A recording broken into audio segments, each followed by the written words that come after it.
Everyone, हम लोग JEE mains के आज का पेपर का डिस्कशन करने वाले हैं और इससे आपको पता चलेगा कि आगे किस टाइप के क्वेश्चंस आने वाले हैं।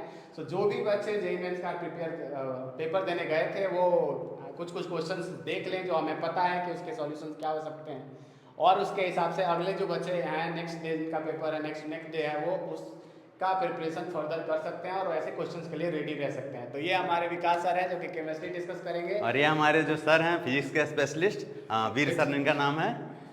और ये सपना मैम। तो हम लोग दोनों मिलकर मैथ्स एंड फिजिक्स डिस्कस करेंगे। सर एक लौते हैं जो केमिस्ट्री के विद्वान हैं तो ये केमिस्ट्री डिस्कस करेंगे। बिल्कुल सर बिल्कुल। शुरू आप ही कीजिए। बिल्कुल मिलते हैं।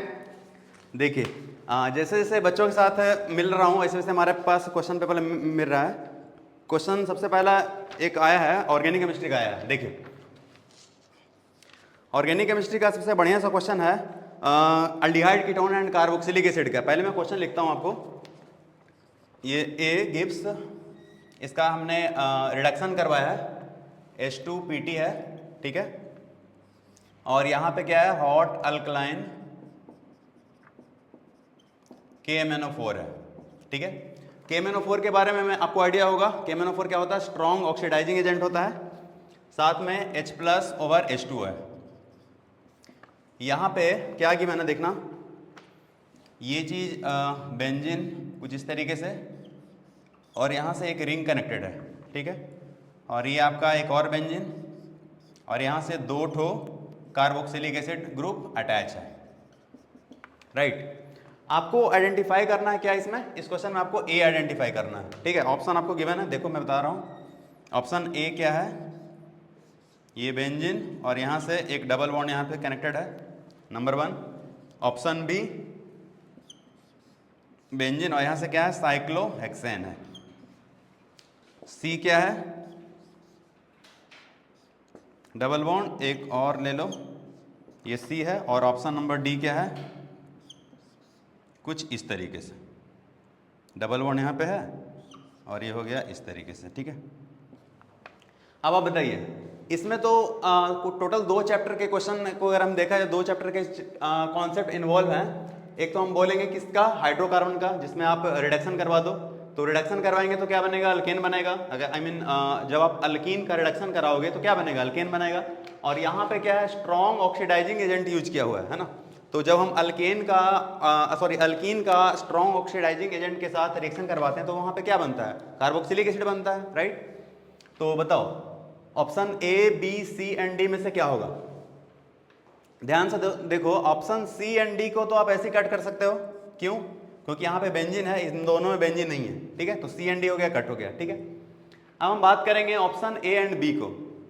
ऑप्शन बी में कोई भी पाई बॉन्ड यहाँ पे नहीं है, तो अगर पाई बॉन्ड नहीं है तो फिर रिडक्शन आखिर किसका होगा, तो ऑप्शन बी भी कट हो गया। अब आप ऑप्शन ए को देखो, आप इसमें क्या करोगे, यहाँ पे आपको पाई बॉन्ड है, राइट। इसमें अगर आप रिडक्शन करोगे हाइड्रोजन के साथ ओवर प्लेटिनम, क्या बन जाएगा, ये वाला कंपाउंड बन जाएगा। और साथ में अगर आप इसका क्या करोगे बताओ, स्ट्रॉन्ग ऑक्सीडाइजिंग एजेंट के साथ रिएक्शन करोगे तो ये क्या बन जाएगा, 2 ठो कार्बोक्सिलिक एसिड बन जाएगा, राइट। ये मैंने आपको बताया था KMnO4 है ना। ये हो गया क्या, बेंजीन, और जहां से डायरेक्टली अटैच है वहां पे क्या आ जाएगा, 2 ठो कार्बोक्सिलिक एसिड बन गया, COOH हो गया, राइट। तो इसका आंसर क्या होगा करेक्ट, इसका करेक्ट आंसर क्या होगा, ऑप्शन नंबर ए। क्लियर है। चलिए और भी क्वेश्चन है उसके ऊपर डिस्कस करते हैं। सेकंड क्वेश्चन जो हमारे पास बच्चों के थ्रू आया है वो है केमिकल काइनेटिक्स का है, ठीक है। सर मेरा एक क्वेश्चन है जी, ये वाले क्वेश्चन को आप क्या रेट करते हैं, आसान रेट करते हैं कि टफ रेट करते हैं। देखिए ये क्वेश्चन तो सर बच्चों के पॉइंट ऑफ व्यू से, बच्चे जहाँ तक हमें बताए हैं सारे बच्चे बोल रहे हैं कि ये हार्ड है, बट मेरे हिसाब से ये वाला पोर्शन जो ऑलरेडी सारे टीचर भी पढ़ा देते हैं क्लास में, क्योंकि ये बिल्कुल एनसीईआरटी का है और ये चीज़ भी एनसीईआरटी का है। लेकिन अगर दिखने में 2-2 रिंग है ना, उसके कारण बच्चों को थोड़ा कॉम्प्लेक्स दिख रहा था। तो आने वाले जो बच्चे हैं उनके लिए क्या सजेशन, जो अगले पेपर जिनका है। नहीं, मैं तो ये बोल रहा हूँ कि केमिस्ट्री का पेपर सारे पेपर आसान ही आ रहा है, ऐसा नहीं फिजिक्स हो केमिस्ट्री या मैथ्स हो। लेकिन केमिस्ट्री में अगर ऑर्गेनिक की पॉइंट ऑफ व्यू से अगर हम बात करें तो सिर्फ रीजेंट को देख करके जाएंगे ना, वो क्वेश्चन आसान तरीके से कर सकते हैं। सिर्फ ये रीजेंट है, देखिए KMnO4 है, उस रीजेंट के बेसिस पे इसका आंसर क्या आ गया, ये आंसर आ गया। सिर्फ रीजेंट याद करना बच्चों को, रीजन बहुत ज्यादा जरूरी है। बिल्कुल बिल्कुल सर, बहुत जरूरी है। ठीक है सर, अगला पेपर, अगला क्वेश्चन जी, अगला क्वेश्चन सर काइनेटिक्स का आया है, इसको मैं मिटा देता हूं।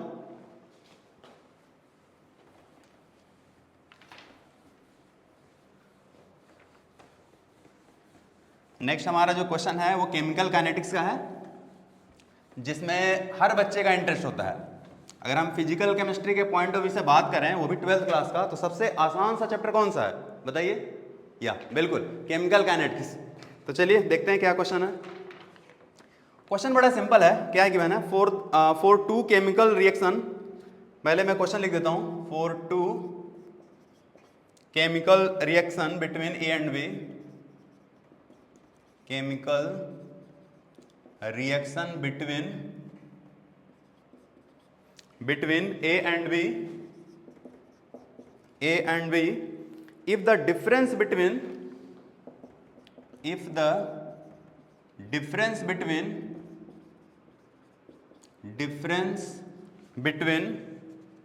their activation energy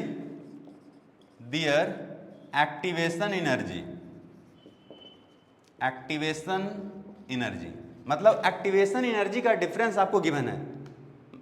इसका मतलब क्या हुआ? डेल्टा ई का वैल्यू आपको गिवन है, राइट? कितना गिवन है देख लो, इज 20 किलो जूल, ठीक है, एट 300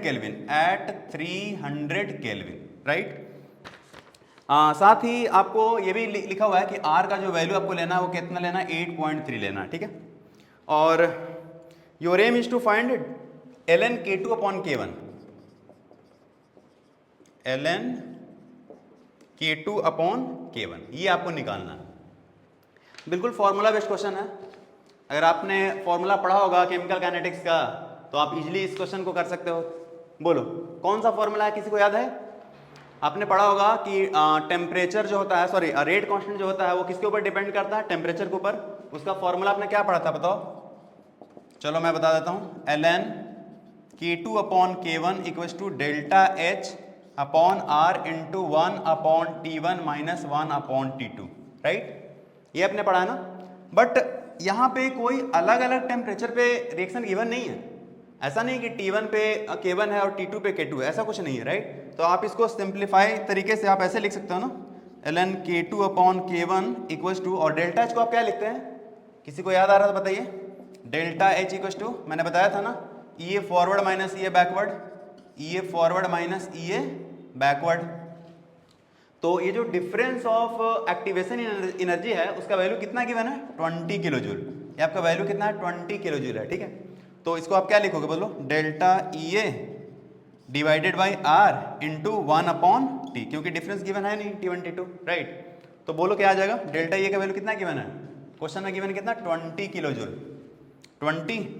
और हाँ, एक चीज का ध्यान देना, ये जो किलो जूल है ना, आप इसको पहले जूल में कन्वर्ट कीजिए। मैक्सिमम बच्चे यहाँ पे मिस्टेक करते हैं कि किलो को भूल जाते हैं। तो अगर आप किलो को भूल जाओगे आपका आंसर नहीं आएगा, राइट? और ऊपर से ये कौन सा है? इंटीजर टाइप का क्वेश्चन है। उसमें जैसे अगर आंसर नहीं आएगा, आप वहाँ पे तो आपको ऑप्शन भी गिवन नहीं रहेगा, और बिना ऑप्शन के तो आप कर भी नहीं सकते हो, क्योंकि आपकी आदत बनी हुई रहती है ना? चलो, तो इस क्वेश्चन को करते हैं। 20 इंटू कितना हो गया? 1000, और डिवाइडेड बाई कितना है? 8.3, और टेम्परेचर का वैल्यू कितना गिवन है? एट 300 केल्विन है ना? एट 300 केल्विन है, राइट? तो चलो इसको सॉल्व करते हैं। कितना आ जाएगा? 1 0 से 1 0, 2 0, ये हो गया। यहाँ पे कितना आ गया? 200 अपॉन कितना? 8.3 इंटू 3 है ना? अगर आप इसको मल्टीप्लाई करो कितना आ गया? 3 इंटू 3 कितना? 9, और 8 इंटू 3 कितना? 24, ओके? ये आ गया 24, आई मीन 24 पॉइंट कितना आ गया? 9। अगर मैं थोड़ी देर के लिए 24.9 को अगर मैं 25 अज्यूम करता हूँ, अब आप ये बोलोगे सर ऐसा क्यों? क्योंकि ये इंटीजर टाइप का क्वेश्चन है ना, तो हमें इंटीजर ही आना चाहिए। सो 200 अपॉन 25 कितना आ गया? 25 इंटू कितना? 8 टाइम्स, ओके? तो इसका आंसर क्या आ गया? 8। कितना आसान सा क्वेश्चन था ना केमिकल काइनेटिक्स का। मैंने आपको पहले ही बोला था कि केमिकल काइनेटिक्स से जब भी क्वेश्चन आएगा आसान ही क्वेश्चन आएगा, और हर बच्चे केमिकल काइनेटिक्स से क्वेश्चन करके आते हैं जेईई मेंस में, राइट? तो चलो ये क्वेश्चन भी हो गया। अब हम बात करेंगे अगले क्वेश्चन की ओर मूव करते हैं। देखो अगला क्वेश्चन जो आया है बच्चों के थ्रू, वो क्वेश्चन आया है क्वांटिटेटिव एनालिसिस से, जिसमें बच्चे भूल जाते हैं कि ये भी एक चैप्टर है जिसमें एक क्वेश्चन आते हैं जेईई में। दो इसी से रिलेटेड टॉपिक है। एक का नाम क्या है? क्वालिटेटिव एनालिसिस, और दूसरे का क्या नाम है? क्वांटिटेटिव एनालिसिस, जहां से मैक्सिमम चांसेस रहता है कि एक क्वेश्चन कंफर्म है आने का, ठीक है? तो चलिए इसके ऊपर बात करते हैं। पहले मैं इसको मिटाता हूं। और ये क्वेश्चन जो है वो कैरियस मेथड से आया है, परसेंटेज ऑफ सल्फर एस्टिमेट करना आपको।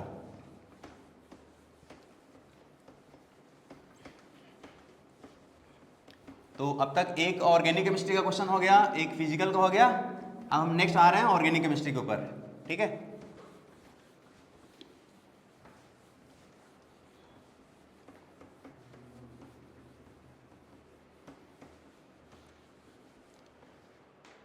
हाँ देखिए, नेक्स्ट क्वेश्चन क्या है, question number 3। In sulphur estimation, in sulphur estimation 0.7 gram of an organic compound, क्या 0.7 gram of an organic compound, organic compound gives 1 gram of barium sulfate, gives 1 gram of barium sulfate, 1 gram of barium sulphate, ठीक है। कौन सा method है, in Carius method. What is the percentage of sulphur in the compound, what is the percentage of sulphur in the compound. देखो सबसे आसान सा question है, जब भी मैं क्वांटिटेटिव एनालिसिस पढ़ाता हूँ उसमें जितने भी फॉर्मूले हैं, लाइक जितने भी एस्टिमेट करने का है, लाइक परसेंटेज ऑफ नाइट्रोजन निकालने का, परसेंटेज ऑफ सल्फर निकालने का, परसेंटेज ऑफ क्लोरीन निकालने का, परसेंटेज ऑफ ब्रोमीन निकालने का, परसेंटेज ऑफ आयोडीन निकालने का, मैंने सबके ट्रिक दिया था। देखो तो चलो इस ट्रिक के हेल्प से इस क्वेश्चन को करते हैं। देखो क्या है, बेरियम सल्फेट है ना, बेरियम सल्फेट है, कुछ याद आया। परसेंटेज ऑफ सल्फर निकालने के लिए मैंने इसका बताया था कि किस तरीके से इसका मॉलिक्यूलर मास निकालते हैं। देखो सल्फर का एटॉमिक मास कितना होता है, 16 हो गया एटॉमिक नंबर, तो एटॉमिक मास कितना होगा 32, इसका हो गया 32।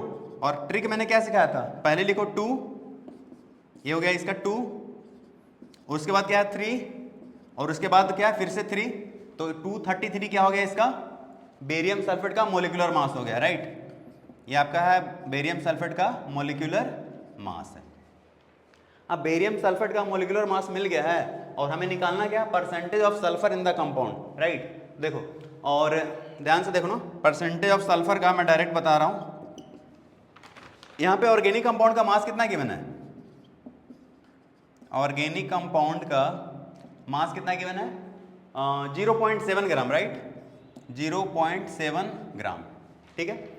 तो एक बात बताइए, 233 ग्राम क्या है इसका मॉलिक्यूलर मास है, तो 233 ग्राम में कितना ग्राम सल्फर है बताइए। आप बोलोगे सर कि 233 ग्राम में, जहां तक मुझे लग रहा है इसमें क्या है 32 ग्राम क्या है सल्फर है, यस और नो।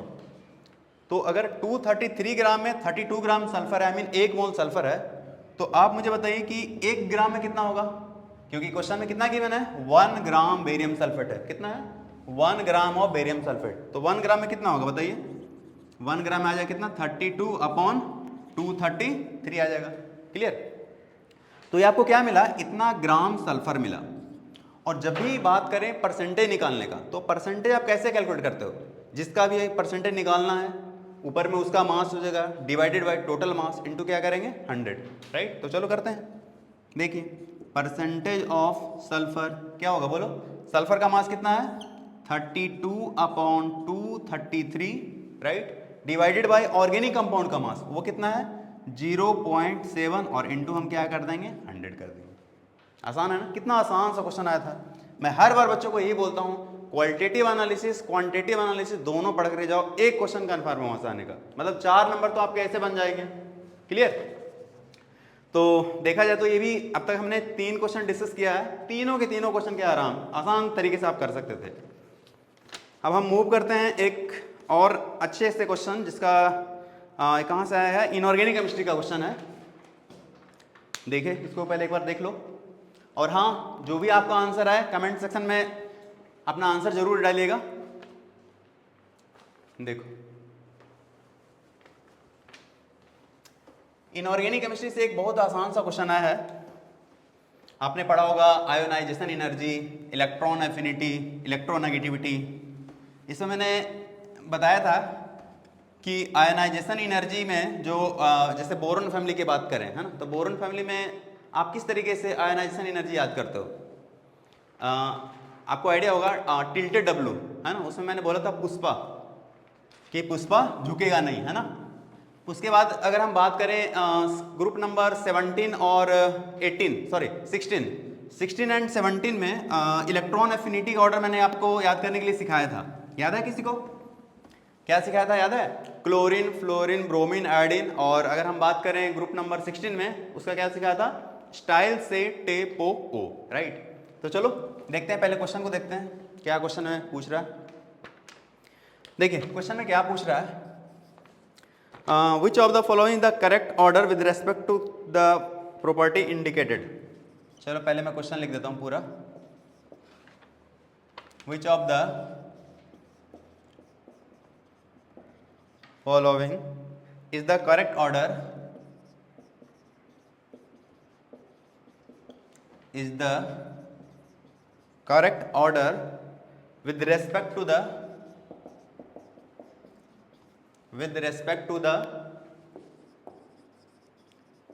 property indicated।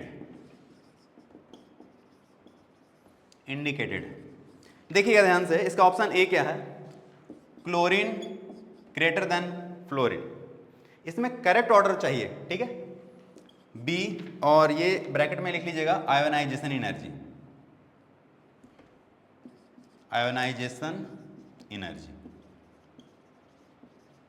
देखो जो बच्चे ने पढ़ा था ionisation energy and electron affinity के बीच डिफरेंस, उनको ये क्वेश्चन आसान लग रहा होगा, है ना। देखो क्योंकि मैंने इलेक्ट्रॉन एफिनिटी में बोला था कि क्लोरीन ग्रेटर देन फ्लोरीन, ना कि आयोनाइजेशन एनर्जी के केस में, तो उस हिसाब से देखा जाता है हमारा आंसर क्या हो गया? गलत हो गया। बट हमें रॉन्ग आंसर नहीं चाहिए, हमें कौन सा चाहिए? जो करेक्ट हो। तो चलिए मूव करते हैं ऑप्शन बी की ओर। ऑप्शन बी है K2O, देन Na2O, उसके बाद क्या है? Al2O3, और ये है इसका क्या? बेसिक नेचर, ठीक है। ऑप्शन सी की ओर चलते हैं एक बार, उसके बाद बात करेंगे कौन सा ये। पोटेशियम, सोडियम, एल्यूमिनियम और मैग्नीशियम, ये हमारा क्या? मेटालिक कैरेक्टर का ऑर्डर है।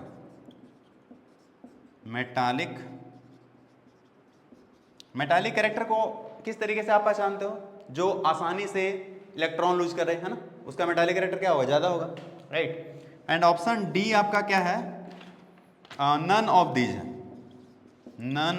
दीज। चलिए स्टार्ट करते हैं। तो ऑप्शन ए को तो आपने पहले ही कट कर दिया कि ये तो रॉन्ग है। अब हम बात करेंगे ऑप्शन बी। देखो क्या है? K2O, Na2O, Al2O3 basic nature है। तो बेसिक नेचर का मतलब क्या? मेटल के ऑक्साइड क्या होता है? बेसिक इन नेचर होते हैं।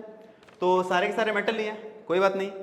तो सबसे बढ़िया मेटल कौन है? पोटेशियम, सोडियम और एल्यूमिनियम में से ऑब्वियसली आप बोलोगे सर पोटेशियम है, तो ये हमारा क्या होगा? ज़्यादा बेसिक होगा। उसके बाद सोडियम और Al2O3, इसका नेचर क्या होता है? एम्फोटेरिक होता है। आपको आइडिया होगा इसका नेचर क्या होता है? Amphoteric, right. तो हमारा ये आंसर क्या हो गया? सही हो गया ना। चलो ये तो करेक्ट है। एक काम करते हैं, ऑप्शन सी को भी देख लेते हैं, ठीक है। Potassium, sodium, aluminium and magnesium, हमें बताना क्या? Metallic character. तो पोटेशियम और सोडियम में तो ऑब्वियसली पोटेशियम क्या होगा? इसका मेटालिक कैरेक्टर क्या होगा? ज़्यादा होगा, है ना। अगर हम एल्यूमिनियम और मैग्नीशियम की ओर देखें तो ये तो गलत है ना। क्यों? एल्यूमिनियम का मेटालिक नेचर क्या होगा? लेस होगा ना एज कम्पेयर टू मैग्नीशियम। क्यों? क्योंकि मैग्नीशियम के आउटर मोस्ट सेल में 2 इलेक्ट्रॉन होते हैं, but if we talk about aluminium, उसके आउटर मोस्ट सेल में कितने इलेक्ट्रॉन होते हैं? 3 इलेक्ट्रॉन। तो उस हिसाब से देखा जाए तो मेटालिक कैरेक्टर किसका ज़्यादा होना चाहिए? ऑब्वियसली मैग्नीशियम का होना चाहिए ना। तो ये हमारा आंसर क्या हो? गलत हो गया। और नन ऑफ दिस, ये तो होगा ही नहीं, है ना। तो हमारा करेक्ट आंसर क्या है? Option number B. तो ये भी देखो कितना आसान सा क्वेश्चन था इनऑर्गेनिक केमिस्ट्री का। मैक्सिमम बच्चे डर जाते हैं कि सर पी ब्लॉक है, डी एंड ए ब्लॉक है, कितना पढ़ें। मैंने बार बार बच्चों को यही बोलता हूँ कि पी ब्लॉक में आपको पूरा पढ़ने की जरूरत नहीं है। आप नॉर्मल सा जो ट्रेंड है ना, like ionisation energy, electron affinity, electronegativity, melting point क्या होता है, बॉइलिंग पॉइंट का ऑर्डर क्या होता है, ये सारा ऑर्डर आप बस याद रखो। ऐसा नहीं कि आप जितने भी उसके ऑर्गेनिक कंपाउंड हैं, लाइक नाइट्रोजन के कंपाउंड, सल्फर के कंपाउंड, फॉस्फोरस के कंपाउंड, ये सब आपको पढ़ने की जरूरत नहीं है, ठीक है। तो चलो आसान सा क्वेश्चन हो गया था। इसके बाद हम मूव करते हैं अगले क्वेश्चन की ओर। हाँ देखिए, हम बार बार बात किए थे, एक बार और मैं लास्ट टाइम बच्चों से बात किया था कि बायोमोलिकुल्स, बायोमोलिकुल्स से जो क्वेश्चन आएगा जनरली आसानी क्वेश्चन आता है, और ये भी एक आसान सा ही क्वेश्चन है। देखिए मैं बताता हूँ आपको, आप लोगों को मैंने बोला था अमाइनो एसिड याद करने के लिए, है ना, 10 इसेंशियल और 10 नॉन इसेंशियल। तो यहाँ पे पूछा गया है इसेंशियल अमाइनो एसिड के बारे में, और दूसरा पूछा गया है कि एक कंपाउंड है ग्लाइसिन, उसके में बताना है कि इसमें कायरल सेंटर है या नहीं है, ठीक है। चलो देखते हैं, आसान सा क्वेश्चन एक और आ गया, नंबर 5। ये असर्शन रीजन टाइप का क्वेश्चन है। देखिए स्टेटमेंट 1 में लिख रहा हूं, स्टेटमेंट 1,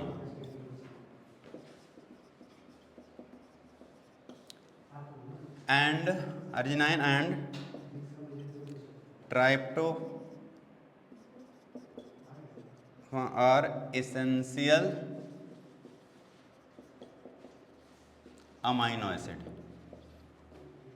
देखो क्वेश्चन लिखा, आप लोगों के पास आंसर आ गया होगा, राइट। ये क्या होगा, स्टेटमेंट 1 सही है गलत है, बिल्कुल सही। स्टेटमेंट 1 क्या होगा, सही होगा। स्टेटमेंट 2 की ओर मूव करते हैं। ये क्या है, glycine does not contain any chiral centre, does not contain any chiral centre, ठीक है, कायरल सेंटर। चलो स्टेटमेंट 1 तो कह रहे सही है ना। अब हम बात करेंगे स्टेटमेंट 2। बताइए क्या लग रहा है आपको, ग्लाइसिन के पास कोई कायरल सेंटर होता है? याद है, ये सबसे पहला वाला अमाइनो एसिड मैंने पढ़ाया था। देखो अमाइनो एसिड का जनरल फॉर्मूला किस तरीके से होता है, अल्फा अमाइनो एसिड CH, ये NH2, और ये क्या COOH, और यहाँ पे क्या कोई अल्काइल ग्रुप था, राइट। तो जब अल्काइल ग्रुप के जगह पे अगर आप हाइड्रोजन पुट करोगे, उसका नाम क्या था, उसका नाम क्या था, ग्लाइसिन था। अगर आपको याद है तो बोलो, इफ R इक्वल टू अगर H होगा तो बोलो क्या आ जाएगा, बताइए। CH, यहाँ पे हाइड्रोजन, और यहाँ पे क्या आएगा NH2, ये क्या हो गया COOH। तो बताइए क्या इसमें कायरल है, क्या कंडीशन होता है कायरल का, याद है। कायरल का मतलब जिसको आप चिराल भी बोलते हो, है ना, तो चिराल नहीं बोलेंगे, कायरल ही बोलेंगे, ठीक है। तो कायरल का कंडीशन ये है कि उसके पास जितने भी जो 4 अलग अलग ग्रुप है, वो जो जितने भी कार्बन एटम है, उससे जो भी कनेक्टेड डिफरेंट ग्रुप है, वो चारों के चारों क्या होना चाहिए, डिफरेंट होना चाहिए, राइट। तो यहाँ पे चलो एक तो डिफरेंट मिल गया NH2 1, दूसरा हमारा क्या है COH, और तीसरा हमारा क्या है हाइड्रोजन है, और फोर्थ में जो है वो भी हमारा क्या है हाइड्रोजन है। तो इस हिसाब से देखा जाए तो हमारा ये कंपाउंड कायरल, क्या बताइए कायरल है या नहीं है। यस, ये कंपाउंड कायरल नहीं है। कायरल होने के लिए चारों के चारों ग्रुप क्या होना चाहिए था, अलग होना चाहिए था। बट ये कंपाउंड में क्या है कि आपको 2 हाइड्रोजन सिमिलर दिख रहा है, राइट। तो इसलिए ये क्या बोलेंगे, स्टेटमेंट 2 हमारा क्या हो गया, रॉन्ग हो गया ना। Does not contain any chiral से, हाँ एक और चीज बच्चे यहाँ पे भी फंस जाते हैं, यहाँ पे क्या लिखा हुआ है, does not contain any chiral centre. तो ये ट्रू हुआ या फॉल्स हुआ, ये ट्रू हुआ, पक्का। देखो यस ये ट्रू है, does not contain any chiral centre. ये नहीं कि आपने कायरल सेंटर को देखा, आपने इधर चेक किया कि कायरल सेंटर है या नहीं है, कायरल सेंटर नहीं है, आपने लगा दिया कि नहीं ये तो गलत है। स्टेटमेंट 2 गलत नहीं है, स्टेटमेंट 2 क्या सही है, क्योंकि यहाँ पे क्या लिखा हुआ है, does not contain any chiral centre. Clear. तो हमें हर क्वेश्चन को ना रेस्पेक्ट देना चाहिए, ये नहीं कि क्वेश्चन आसान है, हमने किया सॉल्व किया तुरंत आ गया नंबर 4 नंबर। हर क्वेश्चन को सॉल्व करने से कितने नंबर मिलते हैं। अरे आप मैथ्स के क्वेश्चन करो, फिजिक्स के करो, केमिस्ट्री करो, चाहे टफ क्वेश्चन करो चाहे आसान क्वेश्चन करो, हर क्वेश्चन से आपको 4 ही नंबर मिलेंगे, राइट। तो आप हर क्वेश्चन को ना रेस्पेक्ट दीजिए। तो ये भी क्वेश्चन आसान था, ये भी हो गया है ना। आगे बात करते हैं, एक और बढ़िया सा क्वेश्चन आ गया है ऑर्गेनिक केमिस्ट्री का। ये बच्चों के पॉइंट ऑफ व्यू से तो मुझे लग रहा है कि ये टफ क्वेश्चन होगा, बट चलिए देखते हैं क्या है क्वेश्चन। इसका भी आंसर आप कमेंट सेक्शन में लिखिएगा जरूर। तो अब तक 5 क्वेश्चन मैंने डिस्कस किया है, सारे के सारे क्वेश्चन लग रहा है आसान ही है। जैसे लास्ट टाइम हुआ था, लास्ट टाइम सिर्फ जो लास्ट शिफ्ट था ना, आई मीन 28 को, वो वाला शिफ्ट थोड़ा सा टफ आया था। देखते हैं इस बार, इस तो पहला ही शिफ्ट का है। ओके सो ये थोड़ा सा बड़ा सा क्वेश्चन दिख रहा है, कोई नहीं, देखते हैं क्या है। ये बेंजीन है, कॉन्सेंट्रेटेड HNO3 ओवर H2SO4। इसको देख करके कुछ याद आया आपको? मैंने पढ़ाया था नाइट्रेशन, सल्फोनेशन, हैलोजिनेशन, क्या है ये याद करो। ये कंसंट्रेटेड HNO3 एंड H2SO4 है ना, ये नाइट्रेशन है। नाइट्रेशन का मतलब क्या? नाइट्रो ग्रुप लगेगा, राइट। तो चलो नाइट्रो ग्रुप लगाएंगे बाद में, पहले देखो पहले क्वेश्चन को अच्छे तरीके से। इसके बाद क्या है? SN over HCl। इसके बाद भी कुछ याद आ रहा होगा, SN over HCl, Fe over HCl, right. वहां पे क्या करवाते थे बताओ? Reduction, very good. इसके बाद यहाँ पे B बन रहा है, B के बाद C की ओर जा रहे हैं। C के जाने से पहले यहाँ पे क्या लिखा हुआ है? एसिटिक एनहाइड्राइड, एसिटिक एनहाइड्राइड, ठीक है। और यहाँ पे बन गया है C बन गया है, ठीक है। अभी भी गाड़ी रुकी नहीं है। अब और इसके बाद जाना है कहाँ की ओर? अब फिर से नाइट्रेशन करवाया गया है, HNO3 एंड H2SO4, ओके। यहाँ पे बना है D, अभी भी गाड़ी नहीं रुकी है। अब कहाँ जाना है? E की ओर। ये हमारा E है, कैसे बनेगा? H प्लस ओवर H2, ठीक है।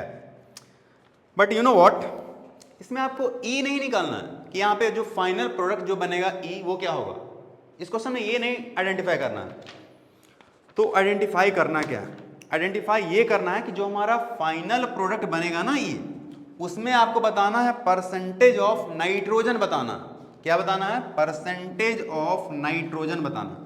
तो थोड़ा सा इस क्वेश्चन को ना कॉम्प्लेक्स कर दिया गया है, बट ये क्वेश्चन कॉम्प्लेक्स नहीं है। चलो करते हैं सॉल्व, देखते हैं क्या है ना। तो किया जाए स्टार्ट। एक बार पहले देख लो क्वेश्चन को, एक रफ आइडिया मिल जाएगा पहले क्या होगा उसके बाद क्या होगा, है ना। तो सबसे पहले तो देख लो, ये बेंजीन है। आप बोलोगे सर बेंजीन तो मुझे भी दिख रहा है। तो बेंजीन के बाद क्या दिख रहा है बताइए? बेंजीन के बाद आपको दिख रहा होगा नाइट्रेशन, कॉन्सेंट्रेटेड HNO3 H2SO4। और हाँ एक और चीज, मैक्सिमम बच्चे सल्फोनेशन और नाइट्रेशन में कंफ्यूज हो जाते हैं कि सर सल्फोनेशन में भी H2SO4 आता है और नाइट्रेशन में भी H2SO4 आता है, तो दोनों को पहचानेंगे कैसे?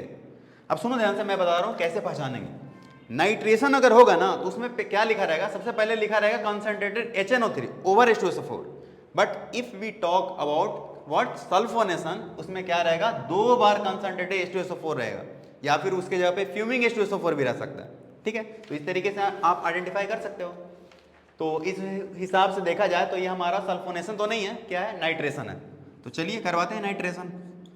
कॉन्सेंट्रेटेड HNO3 है, ओके। कॉन्सेंट्रेटेड H2SO4 क्या बन जाएगा? नाइट्रेशन मतलब NO2 ग्रुप लग गया, राइट। ये हमारा NO2 आई मीन नाइट्रोबेंजीन बन गया। ये हमारा क्या है? नाइट्रोबेंजीन। इसके बाद क्या है? SN ओवर HCl रिडक्शन करेंगे ऑब्वियसली। जैसे ही रिडक्शन करेंगे क्या बन जाएगा बताइए जल्दी से? ये बन जाएगा एनिलीन बन जाएगा, वेरी गुड।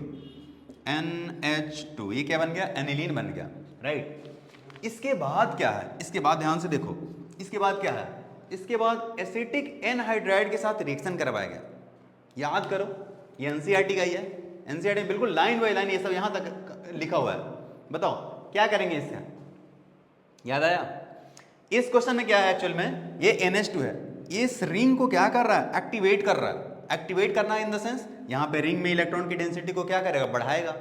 और कहाँ पे बढ़ाएगा? ऑर्थो एंड पैरा पे बढ़ाएगा। मतलब ऑर्थो एंड पैरा पे इलेक्ट्रॉन की डेंसिटी क्या हो जाएगा? ज्यादा हो जाएगा, राइट। इसके बाद जब आप रिएक्शन कराओगे तो वहां पे ऑर्थो पे भी ग्रुप आएगा और पैरा पे भी ग्रुप आएगा, लेकिन हमें ऑर्थो एंड पैरा पे दोनों पे जगह पे ग्रुप नहीं चाहिए, हमें कोई एक जगह पे चाहिए। उसके लिए हमने क्या किया? इसका रिएक्शन एसिटिक एनहाइड्राइड के साथ किया है।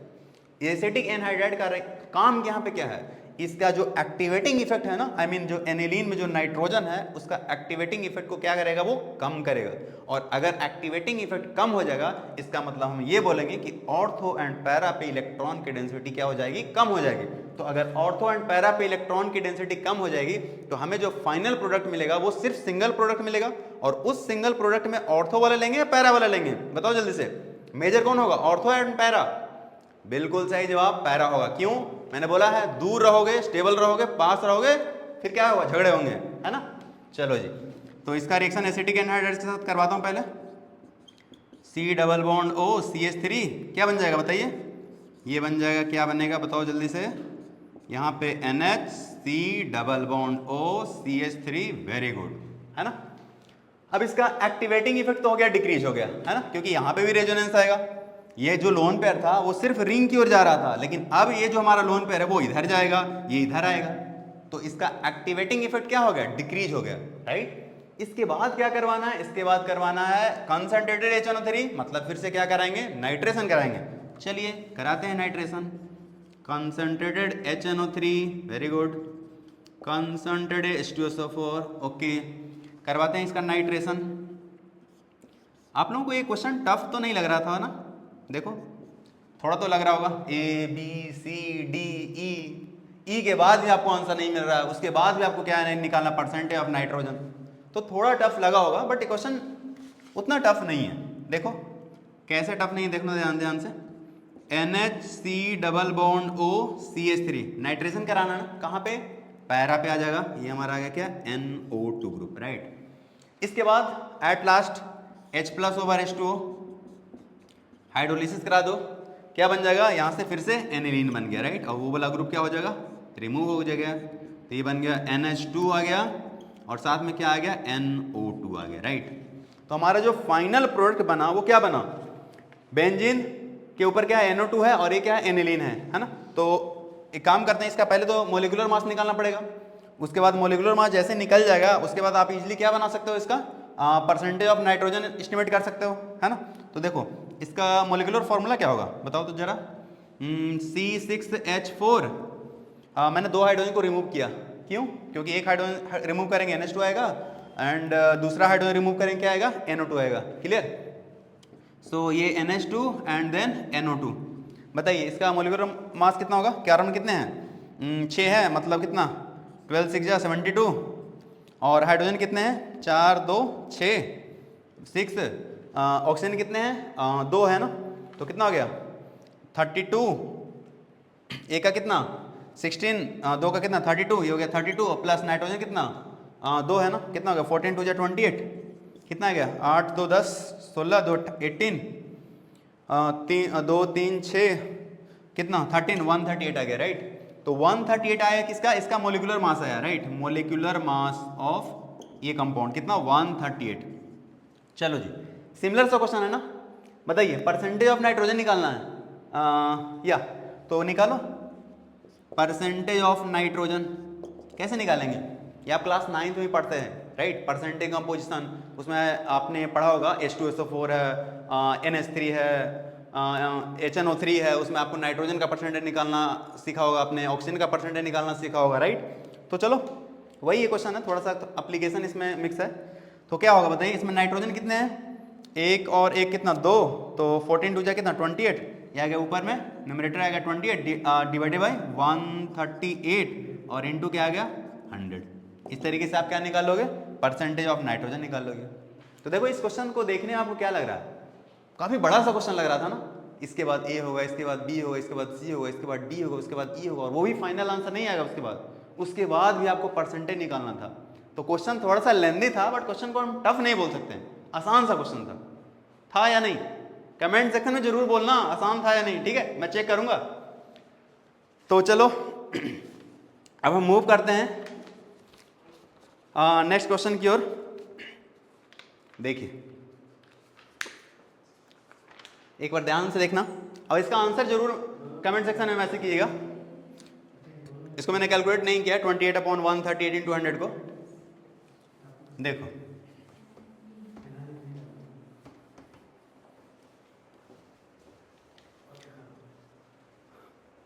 दो क्वेश्चन।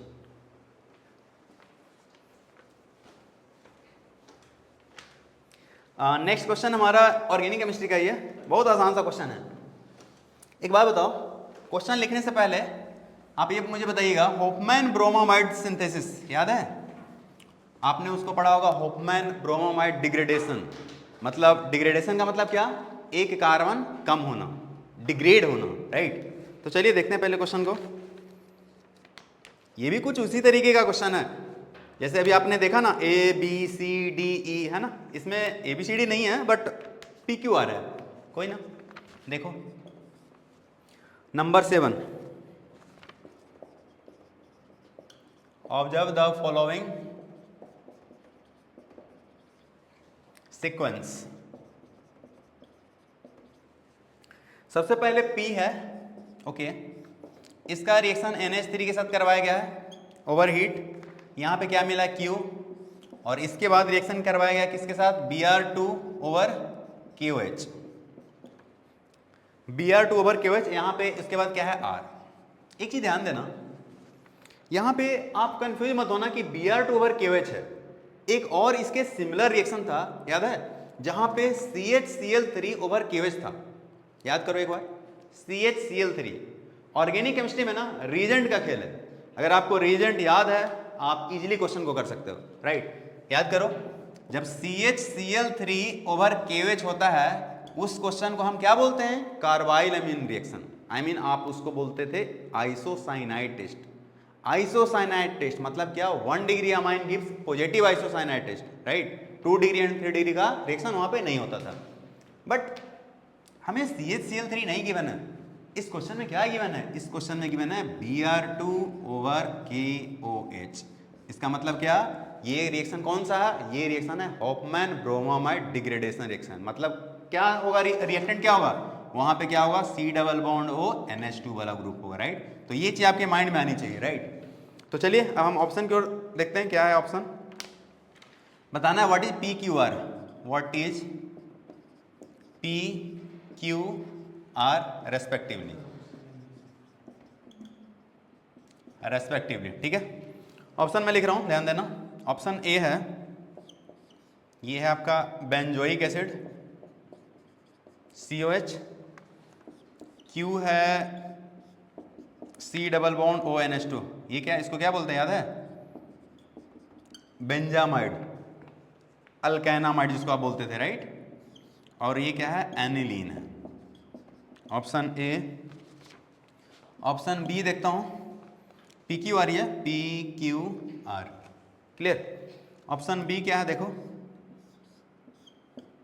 ऑप्शन बी में P बेंजोइक एसिड है, Q क्या है? COO over NH4, I mean COO minus NH4 plus ये है, और R है क्या? बेंजीन है, ठीक है? ये आपका क्या है? बेंजीन। ये भी PQR। बात करते हैं ऑप्शन सी। ऑप्शन सी क्या है? C double bond O NH4, मतलब बेंजीन उसका सॉल्ट है, माइनस NH4 प्लस, और फिर से बेंजामाइड CONH2, और ऑप्शन सॉरी R क्या है? R बेंजीन ही है, ठीक है? बात करते हैं ऑप्शन डी की ओर। ऑप्शन डी क्या है? ये है हमारा बेंजोइक एसिड COH, उसके बाद एनिलीन है, एनिलीन है। देखो ऑप्शन लिखने में ही पूरा बोर्ड भर गया ना, बट चलो आसान सा क्वेश्चन है, इजीली हो जाएगा। देखिए दूसरा मार्कर यूज करता हूँ इसके लिए। हाँ, तो क्वेश्चन में क्या था? P उसका रिएक्शन करवाना था NH3, आई मीन अमोनोलिसिस करवाना था, NH3 है ना। उसके बाद क्या है? Br2 over KOH। यहाँ पे क्या है? Hofmann bromamide degradation, right? तो बताओ, कुछ क्लिक किया? Br2 ओवर KOH है, मतलब इतना तो कंफर्म है कि Q जो होगा वो क्या होगा? Q हमारा अमाइड ग्रुप होगा, C double bond O NH2 वाला, राइट? तो पहले देख लो, C double bond O NH2 वाला Q कौन किस में है?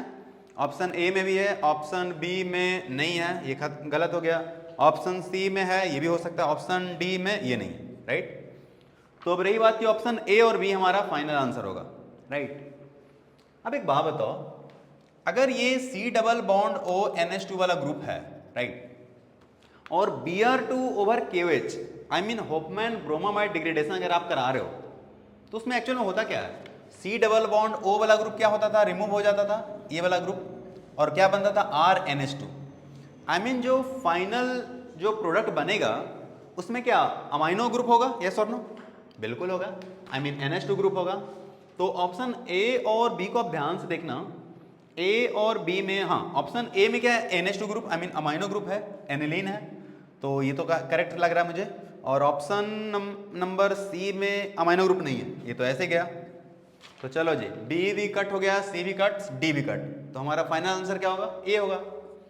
आप पी के बारे में आप बता सकते हो, देखो यहाँ पे हमारा कौन सा है, कोई भी कार्बोक्सिलिक एसिड होगा ना, आई मीन अगर RC डबल बॉन्ड OH वाला ग्रुप होगा तब ना आप उसका अमोनिलिसिस कराओगे तो क्या बन जाएगा, RC double bond ONH2, right.